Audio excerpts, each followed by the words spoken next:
assise. Le quinquagénaire a été reconnu coupable d'avoir violé sa fille à 7 reprises.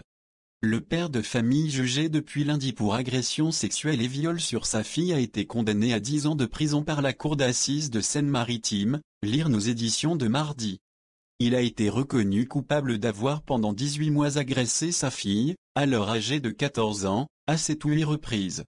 Jusqu'à ce qu'elle dénonce les faits en janvier 2010 à l'âge de 15 ans à l'occasion de leur arrivée à Sotteville-lès-Rouen. En garde à vue, il avait reconnu les faits, avant de se rétracter. À l'audience, il a reconnu des actes d'agression sexuelle maniés les viols. Interrogé en dernier juste avant la clôture des débats hier, il a maintenu sa position, tout en présentant ses excuses à sa fille pour tout ce qu'elle a enduré. Pour l'avocat général, la culpabilité de l'ancien cuisinier d'un lycée de l'agglomération rouennaise ne faisait aucun doute. Selon l'expert psychologue, les traumatismes de la victime sont réels et il ne voit pas d'autres explications que ces viols. Sur la question de l'absence de consentement, il relève que Emma n'a pas contesté, quand il a avoué dans un premier temps, qu'elle s'était débattue.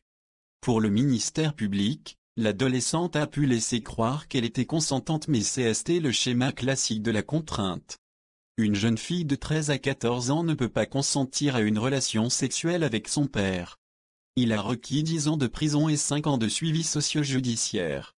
En défense, Maître Claude Rodriguez, après avoir déploré que cette peine ne permettra pas de restaurer la personnalité de la victime, ni la vie de ses parents, séparés, SST longuement arrêté sur l'expertise d'un médecin. L'expert n'a trouvé aucune trace de traumatisme anal lors de l'examen de la victime. Des relations non traumatiques peuvent ne pas laisser de traces. Selon la victime, les agressions étaient douloureuses pendant plusieurs jours. On ne peut pas soutenir que c'est non traumatique, en conclut le pénaliste qui émet d'autres hypothèses que le viol. Je peux imaginer que les agressions sexuelles étaient plus graves que celles que reconnaît mon client, mais je suis obligé de trouver une cohérence à tout ça. Il y a des qualifications pénales mais pas des viols, on ne peut passer au-delà des constatations de l'expert. La Cour ne l'a pas suivi dans ses hypothèses.